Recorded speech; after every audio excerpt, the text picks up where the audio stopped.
এই জন্য জুলাই স্বাধীনের পরেও আবার আম্মা জানেরা রাস্তায় আন্দোলনে নামে, আবার ওদের পেছনে কিছু চরিত্রহীন লম্পটেরা সাপোর্ট দেয়। আছে না নাই? আল্লাহর জাতের কসম, ইসলাম ছাড়া নারীর মর্যাদায় দুনিয়ায় কেউ দেয় নাই, দিতেও পারবে না। সব ধর্মের কিতাব খুলো, নারীর উপরে জুলুম, নারীর উপরে জুলুম, নারীর উপরে জুলুম। ইনসাফ করেছে একমাত্র ইসলাম। নারীদের ইজ্জত বাড়ায় দিছে ইসলাম, মর্যাদা বাড়ায় দিছে ইসলাম। বলতে গেলে অনেক সময় কি পরিমাণ, যেমন একটা প্রমাণ হলো হাসরের ময়দানে আল্লাহ যদি জিজ্ঞাসা করে, আমার হাবিব রহমতের নবীর হাতে কে প্রথমে কালেমা পড়ে আমার রসুলকে সান্ত্বনা দিয়েছো? কোন পুরুষ দাঁড়াতে পারবে না, একজন নারী দাঁড়ায় বলবেন, দয়াময় রব্বুল আলামিন হাবিবের হাতে প্রথম ঈমানওয়ালা আমি একজন নারী। নাম কি? খাদিজা আপনার ছোট বোন না? তো সুন্দর করে বলবেন না, খাদিজাতুল কুবরা রাদিয়াল্লাহু আনহা, রাদিয়াল্লাহু আনহা। আল্লাহ সবাইকে কবুল করেন। ও পর্দার আড়ালের আম্মা জানেরা, দুনিয়াতে আল্লাহ যদি জিজ্ঞাসা করে হাসরের মাঠে ইসলামের পতাকা উড্ডীন করার জন্য কে প্রথমে শহীদ, কেউ সাহস পাবে না, পুরুষেরা চুপ। একজন নারী দাঁড়ায় বলবেন, হে দয়ার মালিক, ইসলামের পতাকা উড্ডীন করার জন্য প্রথম গলা কাটা শহীদ তো ঝরাইছি আমি একজন নারী, সুমাইয়া রাদিয়াল্লাহু আনহা। নারীর মর্যাদা আল্লাহ যদি জিজ্ঞাসা করে আমার দিন রক্ষার জন্য আমার রসুলের ভালোবাসা নিয়ে প্রথম হিজরতের মতো মর্যাদার পথে কে আগাইছো? কোন পুরুষ দাঁড়াতে পারবে না। একজন নারী দাঁড়ায় বলবেন, হে মালিক, ইসলামের পতাকা ঠিক রাখার জন্য, তোমার দিন হেফাজতের জন্য প্রথম হিজরতের পথে আমি এক নারী বের হয়েছি, আমি হলাম রহমতের নবীর কন্যা রুকাইয়া রাদিয়াল্লাহু আনহা। এইভাবে একটা একটা যদি বলি নারীর মর্যাদার শেষ করা যাবে না। আজ আমার আম্মা জানেরা নারী ইজ্জত পায় না, সম্মান দেয় নাই। আরে ইসলাম ছাড়া কে দিবে সম্মান? নারী বাবার ঘরে আসবে কন্যা, তুমি ওরে লালন পালন করো, কারণ তুমি একটা কন্যা পেয়েছো, তুমি একটা জান্নাতের মালিক হয়ে গেছো। রহমতের নবী বলেন, আমি এমন এক সময় মক্কা নগরীতে আসছি যেই সময় নারীকে পছন্দ করে না, বাবা কন্যা হলে কষ্ট পায়, নিজ হাতে নিজের কন্যা গলা টিপে মেরে ফেলে। আর আমি নবী, রহমতের নবী, আল্লাহর খুব আদরের নবী, আমি রহমতের নবীর কোনো ছেলে নাই, আমি 4 কন্যার বাবা, আমি 4 কন্যার বাবা। অতএব তোমরা যারা কন্যা পেয়েছো শুকর আদায় করিও। 1 কন্যা পেয়েছো 1 জান্নাতের মালিক, 2 কন্যা পেয়েছো 2 জান্নাতের মালিক, 3টা কন্যা পেয়েছো 3 জান্নাতের মালিক, 4 কন্যা পেয়েছো 4 জান্নাতের মালিক। 3 বউ পেয়েছো 3 জান্নাতের মালিক, এটা কিন্তু না, সাবধান, আল্লাহ হেদায়েত দান করুন। 4 কন্যা মানে 4টা জান্নাতের মালিক। ভাইরা আমার, রহমতের নবীও 4 কন্যার বাবা, কোনো ছেলে নাই। এই আপনাকে যাদের ঘরে কন্যা আছে, বাবা হইয়া থাকলে বলেন তো আপনার ছেলে বেশি আপনার জন্য পাগল না মেয়ে? আন্দাজি কন্যা কোনোদিন পরীক্ষা করছেন? আছে ভাইরা যারা ভাই ভাই, বলতো তোর জন্য তোর ভাইয়ের কলিজা ভরে না বোনের কলিজা ভরে? যেই বাবা মনে করেন আমার ছেলে নাই, মেয়ে আসছে, ওই 1 মেয়ে দিয়া 5 ছেলের উপকার আপনার হবে, এত টেনশন করেন কেন? আল্লাহ পারে না? কত প্রমাণ চান, কত প্রমাণ চান? 5টা ছেলে, একটা গাঞ্জাখোর, একটা মদখোর, এইভাবে হলে এই ছেলে দিয়ে কোনো লাভ আছে? কন্যা কেমনই জানি জাহিরি তো এক শান্তি, বাবার জন্য কলিজা খেয়ে ফেলে। শ্বশুর বাড়ি থেকে দৌড় মারছে, বাবায় অসুস্থ, দৌড়। বারবার টেলিফোন করে, আমার আব্বুজানের কি খবর। চোখের পানি ধরে রাখতে পারে না। আবার যদি শুনে ভাই কষ্টে আছে, বিপদে আছে, অন্য ভাইয়ের টেনশন নাই, বোনের ঘুম নাই, পাগল হয়ে যায়। মা আমার ভাইয়ের খবর কি? আল্লাহ কুদরতের কারিশমা দিয়া রাখছেন। রহমতের নবী আমার 40 বছর পরে কোরআন পাইলেন, মাত্র 5 আয়াত। 3 বছরে জিবরাইল আর আয়াত নিয়ে আসে না। এরপরে আবার আসলেন, ইয়া আইয়ুহাল মুদ্দাসসির কুম ফাআনজির ওয়া রাব্বাকা ফাকাব্বির ওয়া সিয়াবাকা ফাতাহহির। এইভাবে অল্প অল্প করে কোরআন আসতে লাগছে কয়দিন? কয়দিন? এই কয়দিন? 23 দিন। 23 বছর লাগছে 250 গ্রাম কোরআন আইতে। তাও কার কাছে? সৃষ্টির শ্রেষ্ঠ মহাব্যক্তি, যার জেহেনের তুলনা নাই, জ্ঞানের তুলনা নেই, তার কাছে কোরআন আসতে লাগছে কয়দিন? আর সেই কোরআন আপনি রাইতে ভৈরা মুফাসসির, রাতারাতি ভৈরা মুফাসসিরে কোরআন। ও ভিজিটিং কার্ডে লিখতে তো 200 টাকার বেশি লাগে না। হ্যাঁ, মুফাসসিরে কোরআন এত সোজা। খালি আলিফ লাম মিম এই 3টা অক্ষরের ব্যাখ্যা। হ্যাঁ না, একা আমি কিচ্ছু জানি না। ওয়াল্লাহু আলামু বিমুরাদিহি বিযালিক, আমি সারেন্ডার, আমি অজ্ঞ, আমি মূর্খ। আল্লাহ কাছে এত ভাল পারো কেন যে বহুত কিছু কামাইছো? এত এলেমের বাহাদুরি করো, তা আলিফ লাম মিমের ব্যাখ্যা কর। হ্যাঁ না, গিয়ে আমি কিচ্ছু পারি না। তো প্রথম দরজায় আটকে গেলি। কোরআনের প্রথম দরজায় তুমি সারেন্ডার হয়েছো যে আমি আলিফ লাম মিমের অর্থ জানি না। ওদিক দিয়ে আরেক দলে ফতুয়া মারতে আছে ইউটিউবের মধ্যে, অর্থ না যাই না পড়লে লাভ নাই। জ্বালা কি একদিক দেয়। এখন এর জিজ্ঞান দরকার আলিফ লাম মিমের অর্থ কি বলেন? পারি না। আপনার আব্বারে জিজ্ঞান কবরে গিয়া, বাপেও পারে না। তাহলে পড়লে লাভ নাই, এই ফতুয়া কেন? অথচ নবী বলেন 1 অক্ষর পড়ো 10টা নেক। কয়টা নেক?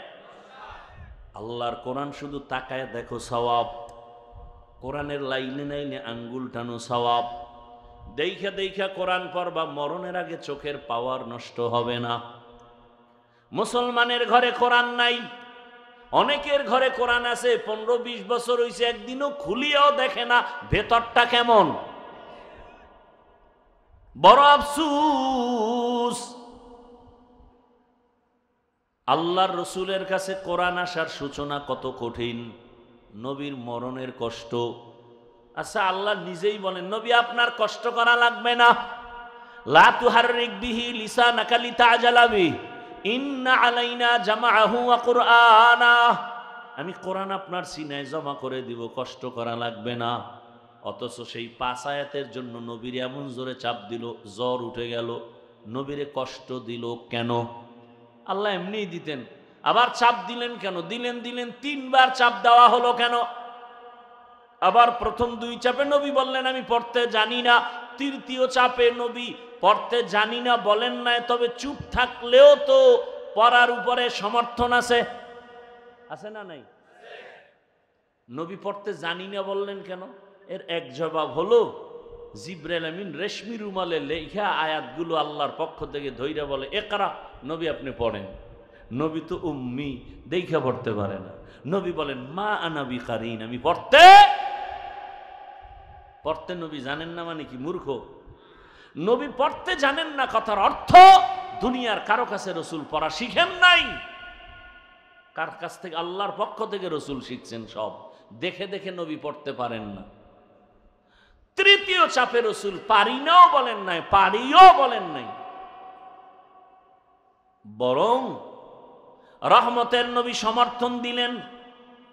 এমনি তো একটা কথা এখানে থাকে, একটা ছেলে কিচ্ছু পারে না, ওরে আইনে পড়ে, এই বলো বাবা আউযু, ও কয় কি আউযু, বলে বিল্লাহি।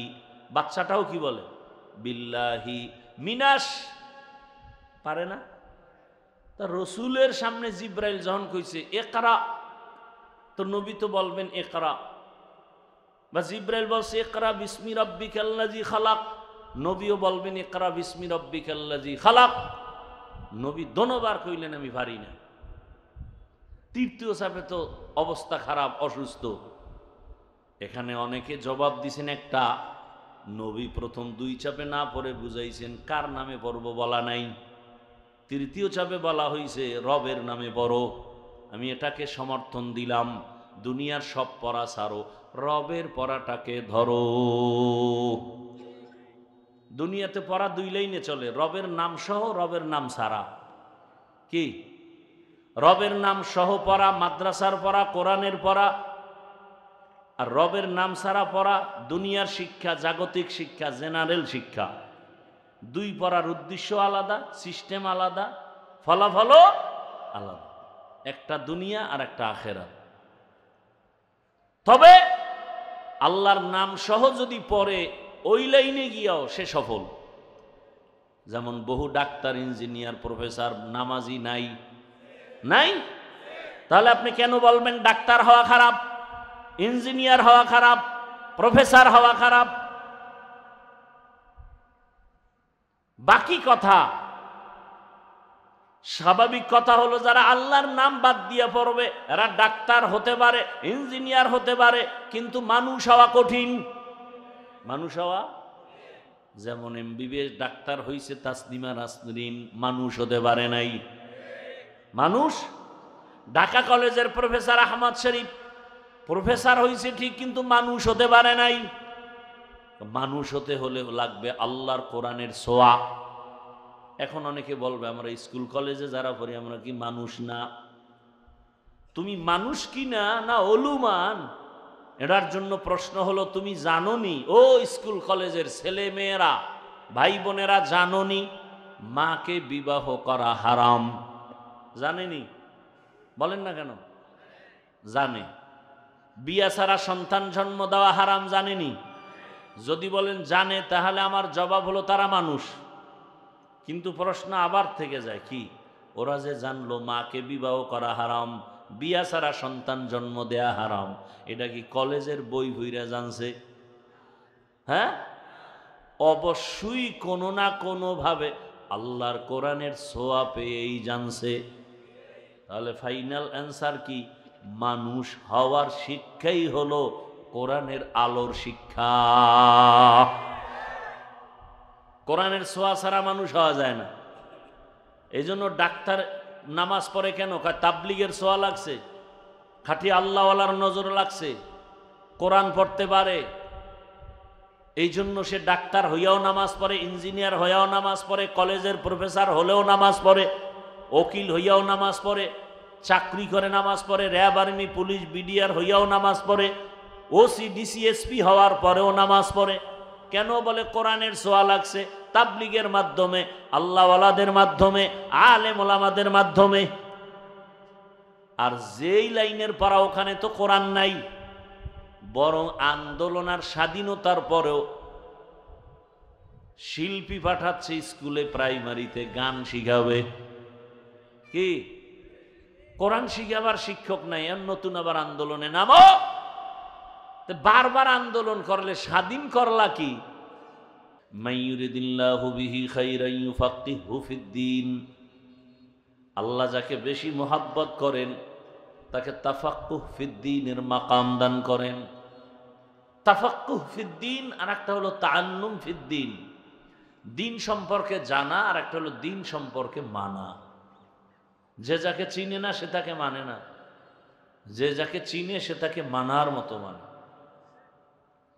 আপনাকে কোনো জিজ্ঞাসা করে, এই ভাই তোমাদের ইসলামটা কেমন? আপনি কি বলবেন? খুব খারাপ। কি বলবেন? ভালো। বলবে কেমন ভালো? তোমাদের ইসলামে কি সব বিষয়ের সমাধান আছে? আপনি বলবেন হ্যাঁ আছে ঠিক, তবে রাষ্ট্রের ব্যাপারে একটু দুর্বলতা আছে। তো কেন বলেন রাজনীতি নাই? এতটুকু বলবেন ইসলামে দুর্নীতি নাই, পেটনীতি নাই। ইসলামে নাই মানি?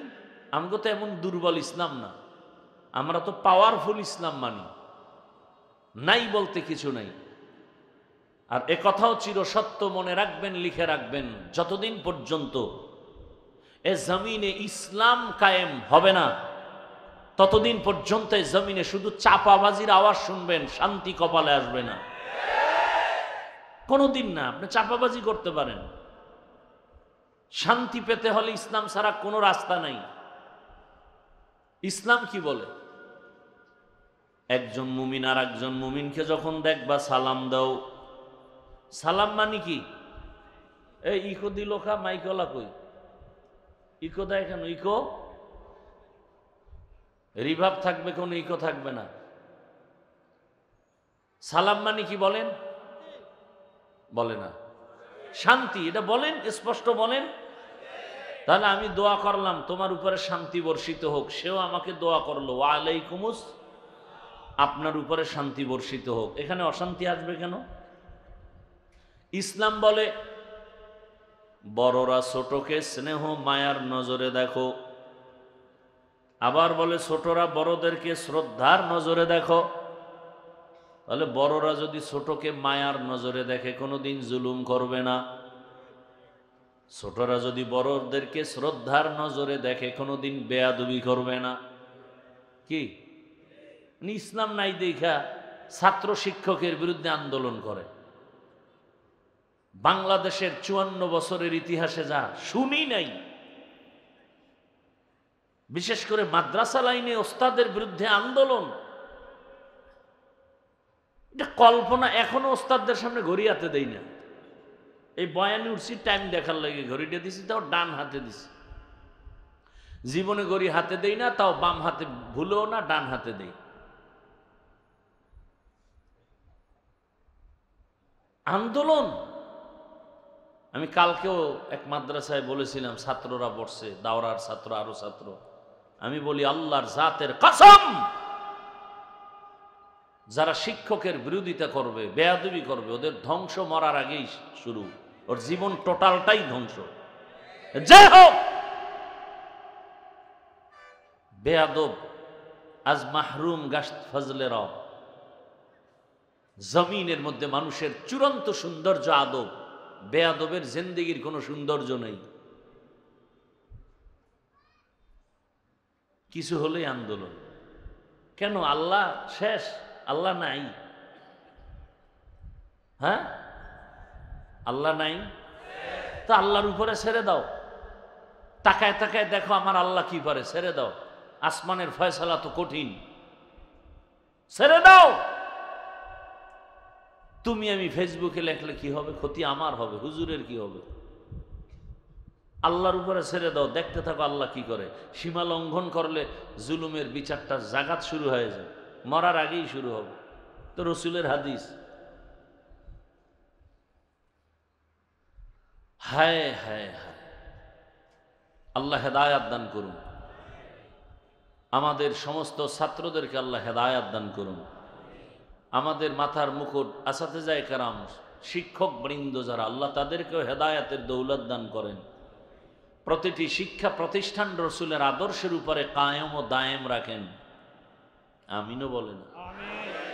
এত ভিআইপি হইলেন, সব উল্টা পাল্টা হয়ে গেছে।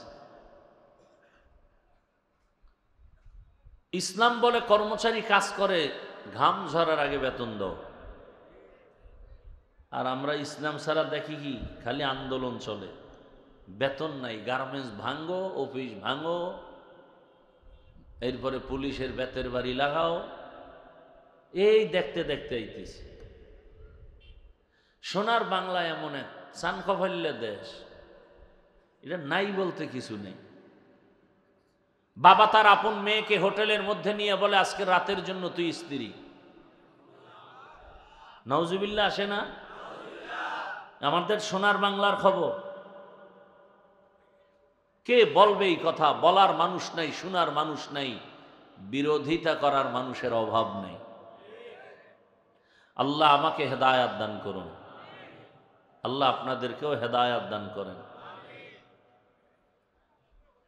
আয়াত হাদিসের তরজমাটা বলে নেই, তারপরে কিছু ব্যাখ্যা সুযোগ হলে। ইকরা বিসমি রাব্বিকাল্লাযী খালাক, হে রাসূল করিম সাল্লাল্লাহু আলাইহি ওয়া আলিহি ওয়াসাল্লাম, আপনি পড়ুন আপনার রবের নামে। খালাকাল ইনসানা মিন আলাক, যেই রব সৃষ্টি করেছেন ইনসানকে জমাট রক্ত থেকে। ইকরা ওয়া রাব্বুকাল আকরাম, পড়ুন, আপনার রবের প্রশংসার বিবরণ দিন, বর্ণনা করুন, মহত্ব মর্যাদার বিবরণ দেন। আল্লাযী আল্লামা বিল কলম, যিনি ইলম দান করেছেন কলমের মাধ্যমে। আল্লামাল ইনসানা মা লাম ইয়ালাম, এমন জ্ঞান দান করেছেন যেই জ্ঞান সম্পর্কে ইনসান ছিল অনবহিতদের অন্তর্ভুক্ত। সাউন্ডটা ভেঙে যায় কেন ও মাইকলা ভাই? ওই রিভাবটা কমাও, সাউন্ডটা ফেটে যায় কেন? আওয়াজটা ফেটে যায় কেন? হাদিসে রসুল বলেন, খায়রুকুম মান তাআল্লামাল কুরআন ওয়া আল্লামাহ। এই মিক্সার মেশিন কই? কোথায়? এখানে চালায় কে? অপারেটর আসলটা আছে না নকলটা? সাউন্ডটা ফেটে যায় কেন?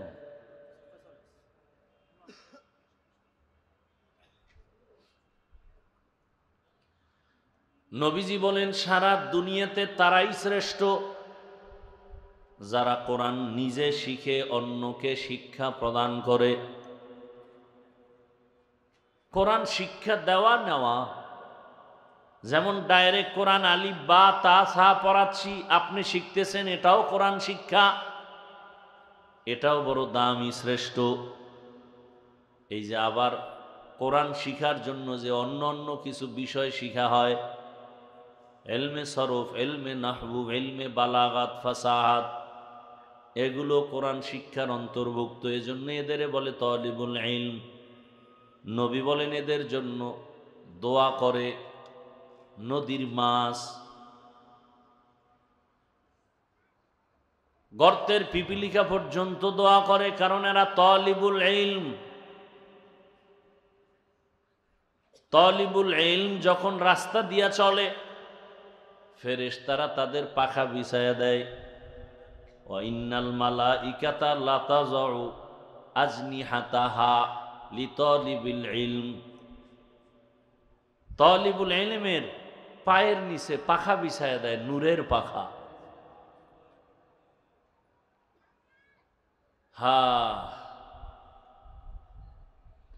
ওয়া ইন্নাল আলিমা লা ইস্তাগফিরু লাহু মান ফিস সামাওয়াতি ওয়া মান ফিল আরদ হাত্তাল হিতানু ফিল মা। পানির ভেতরের যে মাছ আছে, মাছ, এরাও দোয়া করে কার জন্য? যে বিড়ি টানে। কার জন্য? যে আলিফ বা তা শিখে, ইলম শিখে। কারণ ইলম আল্লাহর দেওয়া ইলম। এই ইলম শিক্ষা করার জন্য আল্লাহ কিছু মানুষ নির্বাচন করেছেন, যারা শিখবে, যারা শিখাবে, এদের মতো দামি জমিনে আর কেউ নাই। যেমন আমরা প্যান্ডেলে বসছি, বয়ান চলতেছে, আমরা কোরআন হাদিসের কথা বলি, আপনারা শুনতেছেন, শিখতেছেন। নবীজি বলেন, যখন এই ময়দানে, এই মজলিসে আহলে হক ওলামাদের মোলাকাতে দিন শিখার জন্য ঘর থেকে কেউ বের হয়, প্রত্যেকের কদমে কদমে সওয়াব, এবং প্রত্যেকের সাথে ৭০,০০০ রহমতের ফেরেশতার কাফেলা আল্লাহ বানায় দিছেন।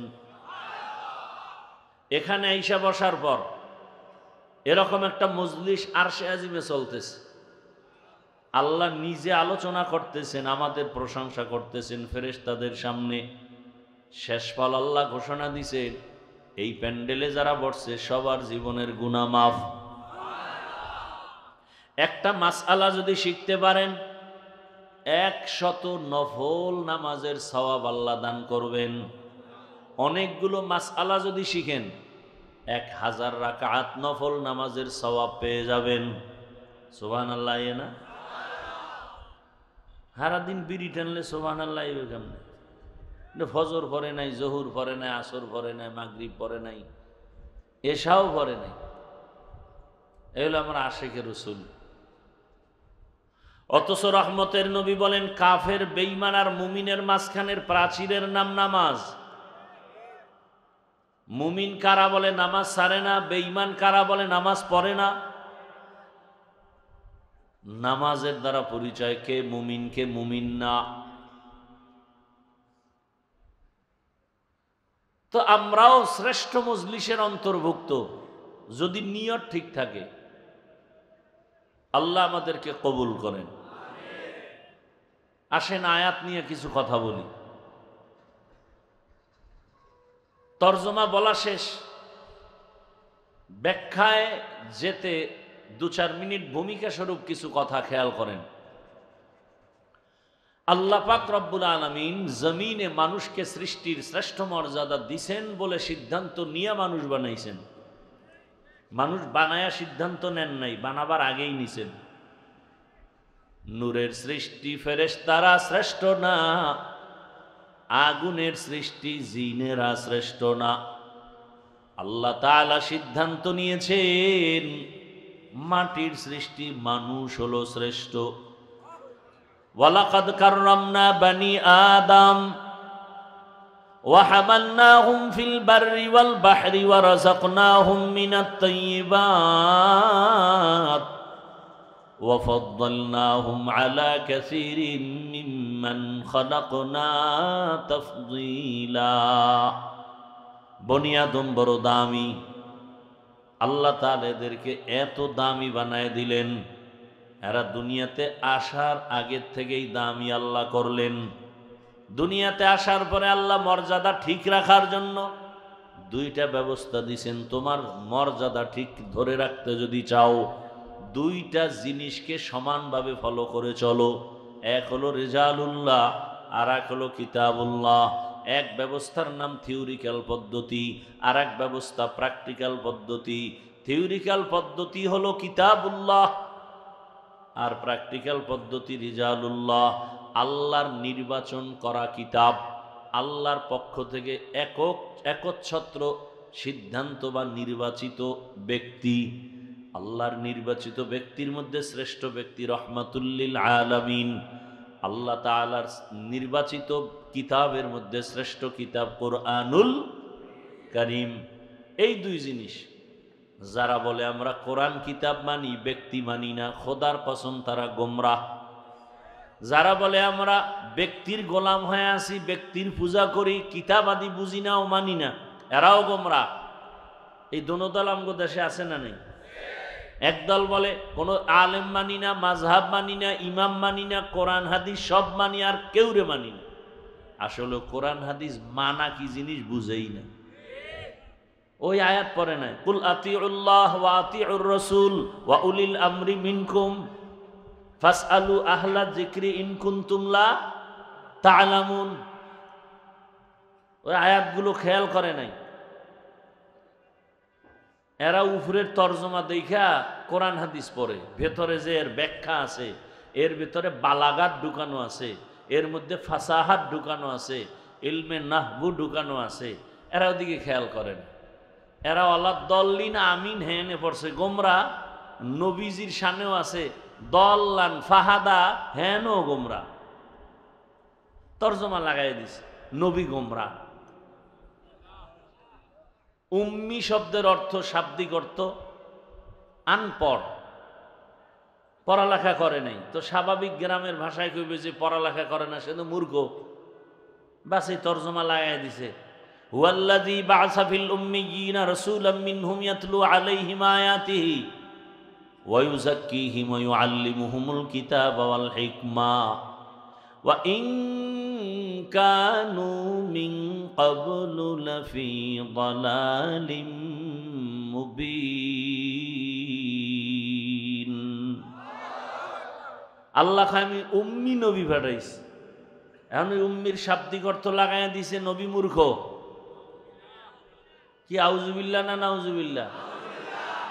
আল্লাহ হেদায়াত দান করুন। এজন্য ব্যাখ্যা লাগবে কি লাগবে না? তবে মন করা ব্যাখ্যা করা যাবে না। রসুল কি ব্যাখ্যা করছেন সাহাবাদের থেকে নাও। সাহাবায়ে কেরাম সেই ব্যাখ্যা তাবিনকে করছেন, তারা আবার তবে তাবিনকে করেছেন। তাদের ব্যাখ্যা এভাবে ধারাবাহিক ওলামায়ে কেরাম করেছেন। ওলামায়ে কেরামের ব্যাখ্যা নেও, কারণ তোমার ব্যাখ্যা চলবে না, কারণ তাদের চোখ দুইটা তোমার চোখ থেকে ভালো, তাদের কলবটা তোমার কলব থেকে ভালো, তাদের জবানটা তোমার জবান থেকে ভালো, তাদের চিন্তা চেতনা তোমার থেকে তাদের অনেক ভালো। ইচ্ছা করে তারা গুনার কাছেও যায় না, গুনাহ যদি হয়ে যায় তওবা করতেও দেরি করে না। আর আমরা ইচ্ছা করে গুনাহ করি, তওবাও করতে চাই না। কেউ ধরায় দিলে কয় তুমি কদ্দুর ভালো, বাস বাস একটা দিয়ে দিস, এখন আর জীবনে ভুল ধরাইয়াও দিবে না। এজন্য আমি মাঝে মাঝে বলি, ভুল করা, নিজের ভুল নিজে ধরা, ধরতে পারা এক নেয়ামত, কেউ ধরাইয়া দিলে স্বীকার করা আর এক নেয়ামত। আপনাদের মধ্যে কোনটা আছে? নিজের ভুল নিজে ধরতে পারা এটা এক নেয়ামত, আর কেউ ধরায় দিছে স্বীকার করে নিছেন এটা আর একটা নেয়ামত। আপনারা কোন কোন লাইনে আছেন? নিজের ভুল নিজেও ধরেন না, কেউ ধরায় দিলেও মানেন না, উল্টা হের বিরোধিতা করেন, আকাম করেন আপনি, ধরায় দিছে দোষ সব তার। আল্লাহ হেদায়াত দান করেন। তাহলে দুনিয়াতে আল্লাহ মানুষের শ্রেষ্ঠত্ব ধরে রাখার জন্য দুই ব্যবস্থা দিলেন, ব্যক্তি আর কিতাব। এই দুইয়ের মধ্যে শক্তিশালী ব্যক্তি কিতাবের তুলনায়। এজন্য ব্যক্তি আসছে আগে, কিতাব আসছে পরে। ব্যক্তি আসছে বেশি, কিতাব আসছে কম। শ্রেষ্ঠ ব্যক্তি রহমাতুল্লিল, শ্রেষ্ঠ কিতাব কোরআনুল কারীম। কোরআন কোরআন মোহাব্বত লাগায় বলা যায় না, কোরআনুল কারীম। এখন নবী তো নাই, নাকি আসবে মাঝে মাঝে? কেন গত রবিউল আউয়াল আসে নাই মদনপুর? আরে আসছে, আপনারা টের পান নাই। আরে অনেক স্টেজে তো চেয়ার রাখে খালি, রসুল আইসা বসবে। কেমন মানুষ! মদিনার থেকে রসুল হে নাইব, কার জন্য নাইব? আমগো দাড়ি কামান্না সুদখোর ঘুষখুর দেখতে হইব। কত ঠেকা রসুল! আল্লাহ হেদায়াত দান করুন। তাহলে রসুল নাই, কিয়ামতের আগে আর কোনোদিন আসবেন, বয়ান দিবেন, ভালো করে মনে রাখবেন। সাহাবায়ে কেরাম আর কোনোদিন আসবেন না, বড় বড় আইম্মায়ে কেরাম আর আসবেন না, আউলিয়ায়ে কেরামদের যারা বড় তারাও আর আসবেন না। কিয়ামত পর্যন্ত এই জাতি জান্নাতের সঠিক পথ যদি দুনিয়ার থেকে পেতে চায় এবং দুনিয়ার লাইনের শান্তির ঠিকানা যদি সবাই চায়, নির্ভেজাল শান্তির ঠিকানা, সংসারের শান্তি, ব্যবসার শান্তি, চাকরির শান্তি, ব্যক্তির শান্তি, পরিবারের শান্তি, সব শান্তির ঠিকানার নাম ইসলাম। শান্তির ঠিকানার নাম কি? আর এই ঠিকানা সঠিকভাবে নিঃস্বার্থভাবে উম্মতের দেখায় দিবে একমাত্র উলামায়ে কেরাম। এই জন্য নবী বলেন, আল উলামা ওয়ারাসাতুল আম্বিয়া। উলামায়ে কেরাম আম্বিয়ায়ে কেরামের ওয়ারিস, কিন্তু এরা টাকা পয়সার ওয়ারিস না। কি? উলামায়ে কেরাম রসুলের কি ওয়ারিস? কথা শেষ। টাকা পয়সার ওয়ারিস না বললেন কেন? আল্লাহ বুঝাই দিছেন, এর মধ্যে টাকার লোভ ঢুকতে পারে না, তোমরা টাকা পয়সার ওয়ারিস না, তার মানে তোমাকে টাকা পয়সার চিন্তা করা যাবে না, সেই চিন্তা করবেন আল্লাহ। তোমার চিন্তা উম্মতের হেদায়াত। ওয়াজআলনা মিনহুম আইম্মাতান ইয়াহদুনা বিআমরিনা। আরে আমরা বুঝি না আমগো কাম কি, আমরা ভাগ করে ফেলছি। জিকির টিকির কয়টা আলেমগো কাজ না, এ জিকির করবে পিসাবরা, জিকির এডি সব পিসাব গো। অথচ আল্লাহ কি বলেন? ফাসআলু আহলা যিকরি ইন কুনতুম লা। আহলে জিকির দ্বারা এখানে মাকসাদ কি? ওলামা। আহলে জিকির দ্বারা উদ্দেশ্য কি? তো ওলামা ডাইরেক্ট বললি তো, আহলে জিকির বলে ওলামা নিলেন কেন? কারণ কি? বালাগাত ঢুকো, আল্লাহর প্রত্যেকটা কথার মধ্যে কত লাইনের অলংকার ঢুকানো। আহলে জিকির মানে ওলামা। তাহলে ওলামা বললেই তো ডাইরেক্ট হয়, আহলে জিকির বললেন কেন? বলে ওলামা তো জিকির ছাড়া আলেম হতে পারে না। অল টাইম তার অন্তরে মাওলার জিকির, জবানে মাওলার জিকির। মান আহাব্বা শাইআন আকসারা যিকরাহু, যে যারে বেশি মোহাব্বত করে তার জিকির তার মধ্যে বেশি থাকে। ওলামায়ে কেরাম এই জাতির ওয়ারিস, এই জাতির ইমাম। কিয়ামত পর্যন্ত জাতি নবী পাবে না, সাহাবা পাবে না, আউলিয়া পাবে না, বড় বড় কাউ ইমাম পাবে না, ইমাম বুখারীকে পাবে না, ইমাম আবু হানিফারে পাবে না। এই জাতি দুনিয়ার লাইনে শান্তির পথ দেখবে। এই জাতি ব্যক্তির জীবনের শান্তি, পরিবারের শান্তি, ব্যবসার শান্তি, চাকরির শান্তি, দুনিয়ার শান্তি, পরকালের শান্তির একমাত্র আয়নাই হলো ওলামায়ে কেরাম। ওলামায়ে কেরামকে দেখে মানুষ পানি পান করা শিখে, তাকায় থাকে হুজুরে কেমনে পানি পান করে, হুজুরে কেমনে জুতা পরে, হুজুরে কেমনে জামা পরে, হুজুরে কেমনে হাসে। এগুলো সব সাধারণ মানুষ দেখে। এই জন্য আমি আমার ইসলাহি প্রোগ্রামে মাদ্রাসায় প্রত্যেক মাসের দ্বিতীয় শুক্রবার ইসলাহ মাগরিবের পরে শুরু হয়, আসরের পরেই শুরু হয়ে যায়। মাগরিবের পরে সব সাধারণকে, আলেমকে বয়ান, এশার পরে শুধু ওলামাদের মজলিস হয় খাস। ওলামায়ে কেরাম, এর জন্য আমি বলছিলাম ইসলাহিতে, একজন আলেম শুধু আপনি কি মনে করছেন আপনি খাইবেন ঘুমাইবেন শেষ? না, আমি হাফিজুর রহমান একজন ব্যক্তি না, আমার দায়িত্ব কতগুলো। আমি সন্তানের বাবা, অতএব সন্তানের কাছে আমি আদর্শ। আমি একজন স্বামী, স্ত্রীর কাছে আদর্শ। আমি একজন শিক্ষক, ছাত্রদের কাছে আদর্শ। আমি একজন মসজিদের খতিব, ইমাম, মুসল্লিদের কাছে আমি আদর্শ। আমি একজন উম্মতের বক্তা, উম্মতের কাছে আমি আদর্শ। আমি তাহলে আমারে কত মানুষ ফলো করে? সন্তান আমারে ফলো করে, আব্বার আদর্শ কেমন, স্ত্রী ফলো করে, স্বামীর আদর্শ দেখে শিখবো। আমার ছাত্র আমাকে ফলো করে, হুজুরের আদর্শ কেমন শিখবো। আমার মুসল্লিরা ফলো করে, ইমাম সাহেবের আদর্শ কেমন শিখবো। তাহলে আমি একজন আলেমের উপরে কত দায়িত্ব। আলেমদের যে কাজটা, এটা ডাক্তার পারবে না, ইঞ্জিনিয়ার পারবে না, এই কাজটা কোনো প্রফেসর পারবে না। কিন্তু প্রফেসরের কাজ আর একজনে কোনো রকম পারতে পারে, ডাক্তারের কাজ আর একজনে আঞ্জাম দিতে পারে, আলেমের কাজটা আর একজনে আঞ্জাম দিতে পারবে না। এজন্য আল্লাহ বলেন, আমি আলেমকে দায়িত্ব দিলাম, তুমি হেদায়েতের পথে মানুষকে ডাকো, আর তোমার সম্মান, তোমার ইজ্জত, তোমার রিজিকের সব ব্যবস্থার জিম্মেদারি আমি আল্লাহ। হায় হায় হায় হায়, হুব্বুদ দুনিয়া রাসু কুল্লি খাতিয়া, সব ধ্বংস দুনিয়ার ভালোবাসায় পড়ে, সব শেষ, সব শেষ। এখন একটা সময় বাংলাদেশের ওলামায়ে কেরাম সব এক হইলে সব মানুষ বলে, হুজুর দুনিয়ায় বহু আকাম করছি, আপনারা সব এক হন, এবার একটা খেলা হয়ে যায়। কি হুজুরেরা রেডি হয়ে গেছে, আমরা এক হবো না, হবে না। আবার একদল পিছনে টাকা ঢালতেছে কোটি কোটি, আলেম যেন এক হইতে না পারে। নাস্তিকদের মাথা গরম, বেঈমানের মাথা গরম, মোনাফেকের মাথা গরম।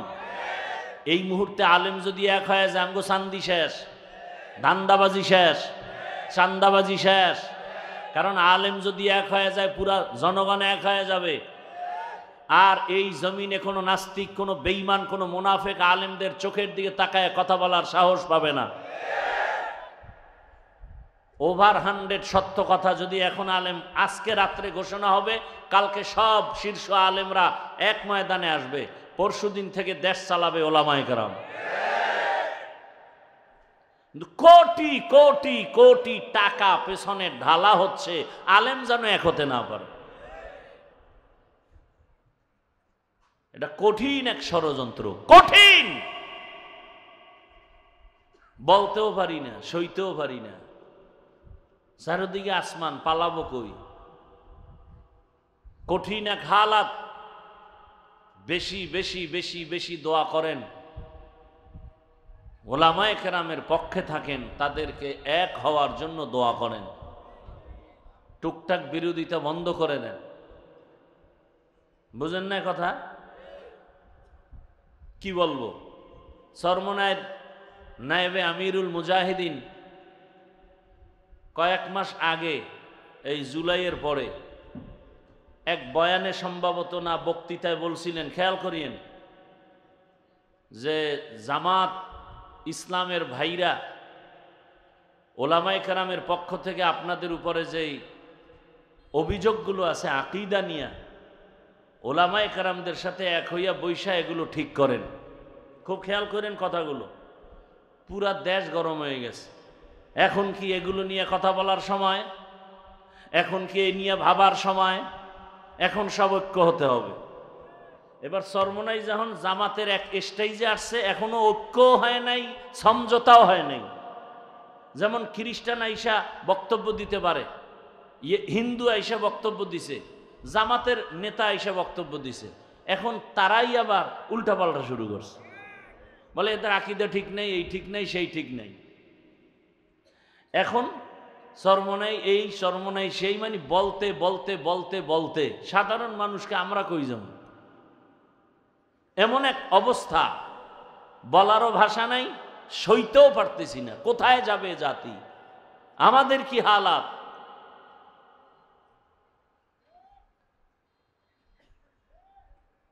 আপনারা জামাত চরমোনাই ঐক্য হইছে এরকম কোন দলিল আছে? সমঝোতা হতে পারে, তাও পিশাব বলছেন নির্বাচনের সিট এখানে জামাত থাকলে ইসলামী আন্দোলন বাক্স দিবে না, ইসলামী আন্দোলন দিলে জামাত বাক্স দিবে। এটা সমঝোতা সিটের, ঐক্য না। সেদিন এক বড় আলেম, আমার খুব আপন মুরব্বী, বলতেছে এইটা হইল। আমি বললাম হইছে কোথায়? হইল তো দেখবেন মিডিয়া আসবে, সাংবাদিক সম্মেলন হবে, ঘোষণা হবে। হুদা একটা ওই উঠে দিয়েছে, শুরুতে বলছি না, তদন্ত নাই, কিছু নাই, ফট করে সিলে কান নিয়ে গেছে, দৌড়াচ্ছে সিলের পিছনে। কান আছে না নাই খবর নেই। আল্লাহ হেদায়াত দান করুন।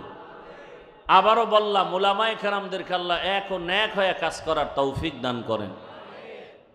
তো আল্লাহ পাক দুই জিনিস দিলেন, কোরআন আর ব্যক্তি। নবী নাই, নবীর অবর্তমানে দায়িত্ব পালন করবে কারা?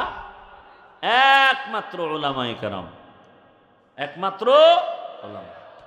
এই ওলামায়ে কেরাম কোরআন সুন্নাহর আলোকে উম্মতকে পথ দেখাবেন, এবং এই পথ সঠিক এবং শ্রেষ্ঠ পথ, এর বাহিরের কোনো পথ সঠিক না, শ্রেষ্ঠ না। আল্লাহ বুঝার তৌফিক দান করেন। আর এই পথ যেমন শ্রেষ্ঠ তেমন শান্তি কষ্টও আছে। কেমন কষ্ট? কয় কষ্টের সাথে কোনো তুলনা নাই। সমস্ত আম্বিয়ায়ে কেরাম কঠিন থেকে কঠিন পরীক্ষার সম্মুখীন হলেন। যেমন আপনার আমার রহমতের নবী, আল্লাহ তাকে যখন দুনিয়ায় পাঠাইছেন, জমিনের মানুষ ছিল বড় নাপাক, মক্কার মানুষ বড় নাপাক, অথচ মক্কার মতো ঘর সেখানে দাঁড়ানো। যেই বাইতুল্লাহর দিকে তাকাইলেই সওয়াব, তাকাইলেই সওয়াব, তাকাইলেই সওয়াব। ইন্না আউওয়ালা বাইতিন উযিআ লিন-নাস লাল্লাযী বিবাক্কাতা মুবারাকাও ওয়া হুদা, মুবারাকাও ওয়া হুদাল লিল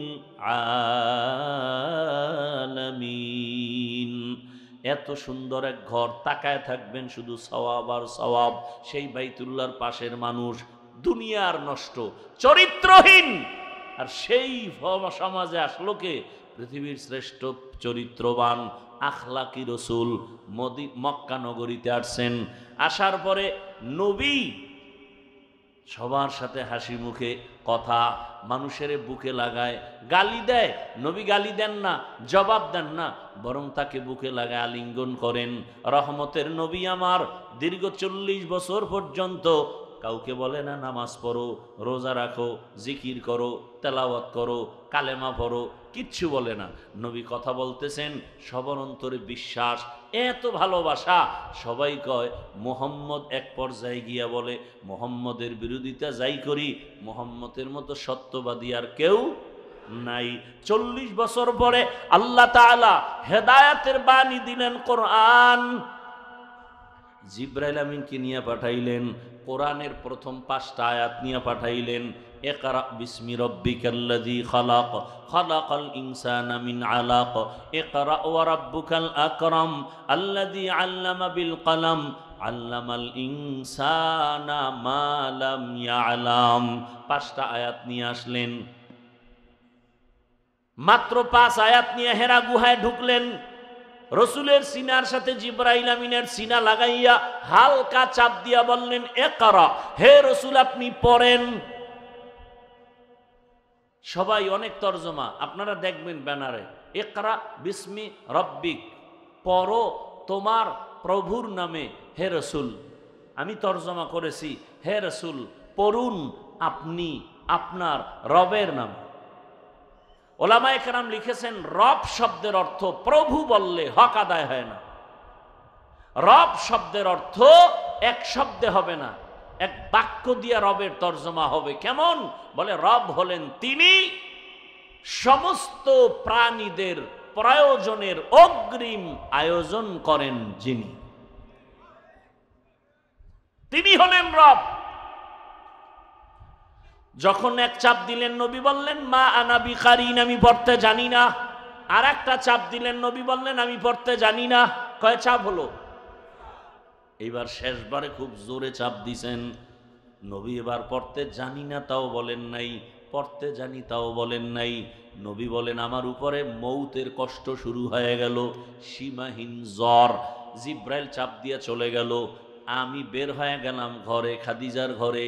খাদিজার ঘরে গিয়া নবী বললেন, জাম্মিলুনি জাম্মিলুনি, আমাকে কম্বল দিয়ে আবৃত করে নাও। কম্বল দিয়া খাদিজা আবৃত করে নিছেন। নবী সব ঘটনা শুনাইলেন। শুনাইয়া এরপরে নবী গুনগুন করে কান্না করেন। খাদিজা বলেন, ইয়া রাসূলুল্লাহ আপনি কাঁদেন কেন? হ্যাঁ বুঝতে পেরেছি, আপনার তো মা নাই, আপনার তো বাবা নাই। আমি 2 স্বামী বিদায়ের পর একাধিক সন্তানের মা হইয়া এরপরে আপনার ঘরে আসছি। আপনার কোনো ভয় নাই, কোনো পেরেশানি নাই। আপনি ভাবতেছেন ঘর ওলি যদি আপনাকে সাপোর্ট না দেয় তাহলে দাওয়াতের ময়দানে কিভাবে যাবেন? এর মাঝখানে অনেক কথা। রহমতের নবীকে এই ঘটনার পরে খাদিজাতুল কুবরা চলে গেলেন তার চাচাতো ভাই ওয়ারাকা বিন নাওফেলের কাছে। গিয়া কয়, দেখেন রহমতের নবীর এই হালাত, তিনি ইনজিলের বড় হাফেজ, সব কিছু ডিটেল জানায় দিলেন। হ্যাঁ আপনি তো সত্য নবী, ইনজিলে ভবিষ্যৎবাণী দেওয়া আছে, আপনার উপর আপনার বংশের লোকের হামলা শুরু হবে, অনেক কথা। সর্বশেষ রহমতের নবী আম্মাজান খাদিজা সাপোর্ট দিয়ে কালেমা পড়ে মুসলমান হয়ে গেলেন, ঈমান এনে ফেললেন। ইসলামের ইতিহাসের পৃষ্ঠায় রহমতের নবীর হাতে প্রথম কালেমাওয়ালা ব্যক্তি একজন নারী, তিনি হলেন খাদিজা রাদিয়াল্লাহু আনহা। নারীর সম্মান বলে ইসলাম দেয় নাই, এই জন্য জুলাই স্বাধীনের পরেও আবার আম্মাজানেরা রাস্তায় আন্দোলনে নামে, আবার ওদের পেছনে কিছু চরিত্রহীন লম্পটেরা সাপোর্ট দেয়। আছে না নাই?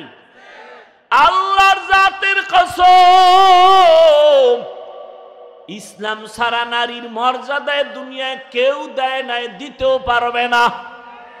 সব ধর্মের কিতাব খুলো, নারীর উপরে জুলুম, নারীর উপরে জুলুম, নারীর উপরে জুলুম। ইনসাফ করেছে একমাত্র ইসলাম। জানি না, এজন্য আমরা বুঝি না। নারীদের ইজ্জত বাড়ায় দিছে ইসলাম, মর্যাদা বাড়ায় দিছে ইসলাম। বলতে গেলে অনেক সময় কি পরিমাণ, যেমন একটা প্রমাণ হলো হাসরের ময়দানে আল্লাহ যদি জিজ্ঞাসা করে, আমার হাবিব রহমতের নবীর হাতে কে প্রথমে কালেমা পড়ে আমার রসুলকে সান্ত্বনা দিয়েছো? কোনো পুরুষ দাঁড়াতে পারবে না, একজন নারী দাঁড়ায় বলবেন, দয়াময় রব্বুল আলামিন হাবিবের হাতে প্রথম ঈমানওয়ালা আমি একজন নারী। নাম কি? খাদিজা আপনার ছোট বোন না? তো সুন্দর করে বলবেন না, খাদিজাতুল কুবরা রাদিয়াল্লাহু আনহা, রাদিয়াল্লাহু আনহা। আল্লাহ সবাইকে কবুল করেন। ও পর্দার আড়ালের আম্মা জানেরা, দুনিয়াতে আল্লাহ যদি জিজ্ঞাসা করে হাসরের মাঠে, ইসলামের পতাকা উড্ডীন করার জন্য কে প্রথমে শহীদ? কেউ সাহস পাবে না, পুরুষেরা চুপ। একজন নারী দাঁড়ায় বলবেন, হে দয়ার মালিক, ইসলামের পতাকা উড্ডীন করার জন্য প্রথম গলা কাটা শহীদ তো ঝরাইছি আমি একজন নারী, সুমাইয়া রাদিয়াল্লাহু আনহা। নারীর মর্যাদা আল্লাহ যদি জিজ্ঞাসা করে, আমার দিন রক্ষার জন্য আমার রসুলের ভালোবাসা নিয়ে প্রথম হিজরতের মতো মর্যাদার পথে কে আগাইছো? কোন পুরুষ দাঁড়াতে পারবে না। একজন নারী দাঁড়ায় বলবেন, হে মালিক, ইসলামের পতাকা ঠিক রাখার জন্য, তোমার দিন হেফাজতের জন্য প্রথম হিজরতের পথে আমি এক নারী বের হয়েছি। আমি হলাম রহমতের নবীর কন্যা রুকাইয়া রাদিয়াল্লাহু আনহা। এইভাবে একটা একটা যদি বলি, নারীর মর্যাদার শেষ করা যাবে না। আজ আমার আম্মা জানেরা নারী ইজ্জত পায় না, সম্মান দেয় নাই। আরে ইসলাম ছাড়া কে দিবে সম্মান? নারী বাবার ঘরে আসবে কন্যা, তুমি ওরে লালন পালন করো, কারণ তুমি একটা কন্যা পেয়েছো, তুমি একটা জান্নাতের মালিক হয়ে গেছো। রহমতের নবী বলেন, আমি এমন এক সময় মক্কা নগরীতে আসছি যেই সময় নারীকে পছন্দ করে না। বাবা কন্যা হলে কষ্ট পায়, নিজ হাতে নিজের কন্যা গলা টিপে মেরে ফেলে। আর আমি নবী, রহমতের নবী, আল্লাহর খুব আদরের নবী, আমি রহমতের নবীর কোনো ছেলে নাই, আমি 4 কন্যার বাবা, আমি 4 কন্যার বাবা। অতএব তোমরা যারা কন্যা পেয়েছো শুকর আদায় করিও। 1 কন্যা পেয়েছো, 1 জান্নাতের মালিক। 2 কন্যা পেয়েছো, 2 জান্নাতের মালিক। 3টা কন্যা পেয়েছো, 3 জান্নাতের মালিক। 4 কন্যা পেয়েছো, 4 জান্নাতের মালিক। 3 বউ পেয়েছো, 3 জান্নাতের মালিক, এটা কিন্তু না, সাবধান। এখন এই বউ লয়ে কারাকারি, নিজের বউ 1 বউর হক আদায় করতে পারে না, 2টা লয়ে টানাটানি। আল্লাহ হেদায়েত দান করুন। 4 কন্যা মানে 4টা জান্নাতের মালিক। ভাইরা আমার, রহমতের নবীও 4 কন্যার বাবা, কোনো ছেলে নাই। এই আপনাকে যাদের ঘরে কন্যা আছে, বাবা হইয়া থাকলে বলেন তো, আপনার ছেলে বেশি আপনার জন্য পাগল না মেয়ে? আন্দাজি কন্যা কোনোদিন পরীক্ষা করছেন? আছে ভাইরা যারা ভাই ভাই, বলতো তোর জন্য তোর ভাইয়ের কলিজা ভরে না বোনের কলিজা ভরে? যেই বাবা মনে করেন আমার ছেলে নাই, মেয়ে আসছে, ওই 1 মেয়ে দিয়া 5 ছেলের উপকার আপনার হবে, এত টেনশন করেন কেন? আল্লাহ পারে না? কত প্রমাণ চান? কত প্রমাণ চান? 5টা ছেলে, একটা গাঞ্জাখোর, একটা মদখোর, এইভাবে হলে এই ছেলে দিয়ে কোনো লাভ আছে? কন্যা কেমনই জানি জাহিরি তো এক শান্তি, বাবার জন্য কলিজা খেয়ে ফেলে। শ্বশুর বাড়ি থেকে দৌড় মারছে, বাবায় অসুস্থ, দৌড়, বারবার টেলিফোন করে, আমার আব্বু জানের কি খবর? চোখের পানি ধরে রাখতে পারে না। আবার যদি শুনে ভাই কষ্টে আছে, বিপদে আছে, অন্য ভাইয়ের টেনশন নাই, বোনের ঘুম নাই, পাগল হয়ে যায়, মা আমার ভাইয়ের খবর কি? আল্লাহ কুদরতের কারিশমা দিয়া রাখছেন। রহমতের নবী আমার 40 বছর পরে কোরআন পাইলেন, মাত্র 5 আয়াত। 3 বছরে জিবরাইল আর আয়াত নিয়ে আসে না। এরপরে আবার আসলেন, ইয়া আইয়ুহাল মুদ্দাসসির কুম ফাআনজির ওয়া রাব্বাকা ফাকাব্বির ওয়া সিয়াবাকা ফাতাহহির। এইভাবে অল্প অল্প করে কোরআন আসতে লাগছে কয়দিন? কয়দিন? এই কয়দিন? 23 দিন। 23 বছর লাগছে 250 গ্রাম কোরআন আইতে। তাও কার কাছে?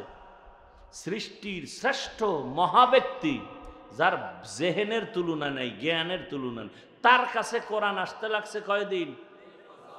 আর সেই কোরআন আপনি রাইতে ভৈরা মুফাসসির, রাতারাতি ভৈরা মুফাসসিরে কোরআন। ও ভিজিটিং কার্ডে লিখতে তো 200 টাকার বেশি লাগে না। হ্যাঁ, মুফাসসিরে কোরআন এত সোজা। খালি আলিফ লাম মিম এই 3টা অক্ষরের ব্যাখ্যা, হ্যাঁ না একা আমি কিচ্ছু জানি না। ওয়াল্লাহু আলামু বিমুরাদিহি বিযালিক, আমি সারেন্ডার, আমি অজ্ঞ, আমি মূর্খ। আল্লাহ কাছে এত ভাল পারো কেন যে বহুত কিছু কামাইছো? এত এলেমের বাহাদুরি করো তো আলিফ লাম মিমের ব্যাখ্যা কর। হ্যাঁ নগি একা আমি কিচ্ছু পারি না।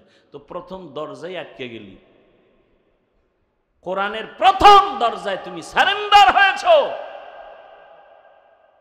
যে আমি আলিফ লাম মিমের অর্থ জানি না। ওদিক দিয়ে আর এক দলে ফতুয়া মারতে আছে ইউটিউবের মধ্যে, অর্থ না যাই না পড়লে লাভ নাই, জ্বালা কি একদিক দেয়।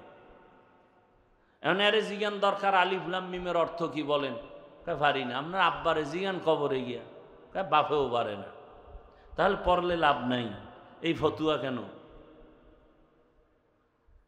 অথচ নবী বলেন 1 অক্ষর পড়ো 10টা নেক। কয়টা নেক? আল্লাহর কোরআন শুধু তাকায় দেখো সওয়াব, কোরআনের লাইনে লাইনে আঙ্গুল টানো সওয়াব। দেখা দেখা কোরআন পড়বা, মরণের আগে চোখের পাওয়ার নষ্ট হবে না। মুসলমানের ঘরে কোরআন নাই, অনেকের ঘরে কোরআন আছে, 15-20 বছর হইছে, একদিনও খুলিয়াও দেখে না ভেতরটা কেমন। বড় আফসুস। আল্লাহর রসুলের কাছে কোরআন আসার সূচনা কত কঠিন, নবীর মরণের কষ্ট। আচ্ছা, আল্লাহ নিজেই বলেন নবী আপনার কষ্ট করা লাগবে না, লা তুহাররিক বিহি লিসানাকা লিতাআজালা বিহি ইন্না আলাইনা জামাআহু ওয়া কুরআনা। আমি কোরআন আপনার সিনায় জমা করে দিব, কষ্ট করা লাগবে না। অথচ সেই 5 আয়াতের জন্য নবীর এমন জোরে চাপ দিল, জ্বর উঠে গেল। নবীরে কষ্ট দিল কেন? আল্লাহ এমনিই দিতেন, আবার চাপ দিলেন কেন? দিলেন 3বার চাপ দেওয়া হলো কেন? আবার প্রথম 2 চাপে নবী বললেন আমি পড়তে জানি না, 3য় চাপে নবী পড়তে জানি না বলেন নাই, তবে চুপ থাকলেও তো পড়ার উপরে সমর্থন আছে, আছে না নাই? নবী পড়তে জানি না বললেন কেন? এর এক জবাব হলো জিবরাইল আমিন রেশমি রুমালে লেখা আয়াতগুলো আল্লাহর পক্ষ থেকে ধইরা বলে ইকরা, নবী আপনি পড়েন। নবী তো উম্মি, দেখা পড়তে পারে না। নবী বলেন মা আনা বিকারিন, আমি পড়তে নবী জানেন না মানে কি মূর্খ? নবী পড়তে জানেন না কথার অর্থ দুনিয়ার কারো কাছে রসুল পড়া শিখেন নাই। কার কাছ থেকে? আল্লাহর পক্ষ থেকে রসুল শিখছেন সব, দেখে দেখে নবী পড়তে পারেন না। 3য় চাপে রসুল পারি নাও বলেন নাই, পারিও বলেন নাই, বরং রহমতের নবী সমর্থন দিলেন। এমনি তো একটা কথা এখানে থাকে, একটা ছেলে কিচ্ছু পারে না, ওরে আইনে পড়ে, এই বলো বাবা আউযু, ও কয় কি আউযু, বলে বিল্লাহি। বাচ্চাটাও কি বলে বিল্লাহি মিনাশ, পারে না। তা রসুলের সামনে জিব্রাইল যখন কইছে ইকরা, তো নবী তো বলবেন ইকরা, বা জিব্রাইল বলছে ইকরা বিসমি রাব্বিকাল্লাযী খালাক, নবীও বলবেন ইকরা বিসমি রাব্বিকাল্লাযী খালাক। নবী দোনোবার কইলেন আমি পারি না। 3য় চাপে তো অবস্থা খারাপ, অসুস্থ। এখানে অনেকে জবাব দিছেন একটা, নবী প্রথম 2 চাপে না পড়ে বুঝাইছেন কার নামে পড়ব বলা নাই। 3য় চাপে বলা হয়েছে রবের নামে পড়ো। আমি এটাকে সমর্থন দিলাম, দুনিয়ার সব পড়া ছাড়ো, রবের পড়াটাকে ধরো। দুনিয়াতে পড়া 2 লাইনে চলে, রবের নাম সহ, রবের নাম ছাড়া। কি? রবের নাম সহ পড়া মাদ্রাসার পড়া, কোরআনের পড়া, আর রবের নাম ছাড়া পড়া দুনিয়ার শিক্ষা, জাগতিক শিক্ষা, জেনারেল শিক্ষা। 2 পড়ার উদ্দেশ্য আলাদা, সিস্টেম আলাদা, ফলাফলও আলাদা, একটা দুনিয়া আর একটা আখেরাত। তবে আল্লাহর নাম সহ যদি পড়ে ওই লাইনে গিয়াও সে সফল। যেমন বহু ডাক্তার, ইঞ্জিনিয়ার, প্রফেসর নামাজি নাই নাই? তাহলে আপনি কেন বলবেন ডাক্তার হওয়া খারাপ, ইঞ্জিনিয়ার হওয়া খারাপ, প্রফেসর হওয়া খারাপ? বাকি কথা, স্বাভাবিক কথা হলো যারা আল্লাহর নাম বাদ দিয়ে পড়বে এরা ডাক্তার হতে পারে, ইঞ্জিনিয়ার হতে পারে, কিন্তু মানুষ হওয়া কঠিন। মানুষ হওয়া, যেমন এমবিবিএস ডাক্তার হইছে তাসলিমা নাসরিন, মানুষ হতে পারে নাই। মানুষ, ঢাকা কলেজের প্রফেসর আহমদ শরীফ প্রফেসর হইছে ঠিক, কিন্তু মানুষ হতে পারে নাই। মানুষ হতে হলে লাগবে আল্লাহর কোরআনের ছোঁয়া। এখন অনেকে বলবে আমরা স্কুল কলেজে যারা পড়ি আমরা কি মানুষ না? তুমি মানুষ কি না, না অলুমান? এটার জন্য প্রশ্ন হলো, তুমি জানোনি ও স্কুল কলেজের ছেলে মেয়েরা, ভাই বোনেরা, জানোনি মাকে বিবাহ করা হারাম? জানেনি? বলেন না কেন? জানে। বিয়া ছাড়া সন্তান জন্ম দেওয়া হারাম, জানেনি? যদি বলেন জানে, তাহলে আমার জবাব হলো তারা মানুষ। কিন্তু প্রশ্ন আবার থেকে যায়, কি ওরা যে জানলো মাকে বিবাহ করা হারাম, বিয়া ছাড়া সন্তান জন্ম দেয়া হারাম, এটা কি কলেজের বই ভইরা জানছে? হ্যাঁ, অবশ্যই কোনো না কোনো ভাবে আল্লাহর কোরআনের ছোঁয়া পেয়েই জানছে। তাহলে ফাইনাল অ্যান্সার কি? মানুষ হওয়ার শিক্ষাই হলো কোরআনের আলোর শিক্ষা। কোরআনের ছোঁয়া ছাড়া মানুষ হওয়া যায় না। এই জন্য ডাক্তার নামাজ পড়ে কেন? তাবলিগের ছোঁয়া লাগছে, খাঁটি আল্লাহওয়ালার নজর লাগছে, কোরআন পড়তে পারে, এই জন্য সে ডাক্তার হইয়াও নামাজ পড়ে, ইঞ্জিনিয়ার হইয়াও নামাজ পড়ে, কলেজের প্রফেসর হলেও নামাজ পড়ে, উকিল হইয়াও নামাজ পড়ে, চাকরি করে নামাজ পড়ে, র্যাব, আর্মি, পুলিশ, বিডিআর হইয়াও নামাজ পড়ে, ওসি, ডিসি, এসপি হওয়ার পরেও নামাজ পড়ে। কেন? বলে কোরআনের ছোঁয়া লাগছে, তাবলিগের মাধ্যমে, আল্লাহওয়ালাদের মাধ্যমে, আলেম ওলামাদের মাধ্যমে। আর যেই লাইনের পড়া ওখানে তো কোরআন নাই, বরং আন্দোলন আর স্বাধীনতার পরেও শিল্পী পাঠাচ্ছে স্কুলে, প্রাইমারিতে গান শিখাবে। কি কোরআন শিখাবার শিক্ষক নাই, আর নতুন আবার আন্দোলনে নামো। বারবার আন্দোলন করলে স্বাধীন করলা কি? কি স্বাধীন করলা? দেশ স্বাধীন হলে আবার পানির মধ্যে লাশ ভাসে কেন? স্বাধীনই যদি হয়ে থাকে তাহলে মা বোন ধর্ষিতা হয় কেন? স্বাধীন হয়ে থাকলে ব্যবসায়ীর দোকানে চাঁদাবাজি হয় কেন? বুঝে ফেলেছি এই স্বাধীন হবে না, নতুন একটা স্বাধীন করতে হবে। যেই স্বাধীন হলে দেশ ঠান্ডা হবে, ওই স্বাধীন হবে ইসলামের স্বাধীন।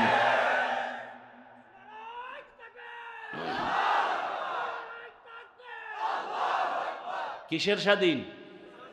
এই একটা স্বাধীন বাকি আছে, এটা কিসের স্বাধীন? এই ইসলামের স্বাধীন না হওয়া পর্যন্ত এই জমিনে শান্তি আসবে সম্ভব না। রাগ করতেছেন না? আল্লাহ হেদায়াত দান করুন। স্বাধীন হয়েছে, এখনো ওয়াজে বাধা কেন? আর জনগণের বইলে দিছি, যে বাধা দেয় ওর নাম ঠিকানা ভিডিও করে আমুক কাছে দাও, ওই জালেমের সাইজ করার জন্য আন্দোলনে নেমে যাবো আবার। কি এক কঠিন হালাত। তাহলে এই আল্লাহর মানুষ, আল্লাহর আইনে মানুষ হওয়ার শিক্ষা, এটা মাদ্রাসার শিক্ষা। তার মানে স্কুলে কি মানুষ হওয়া যাবে না?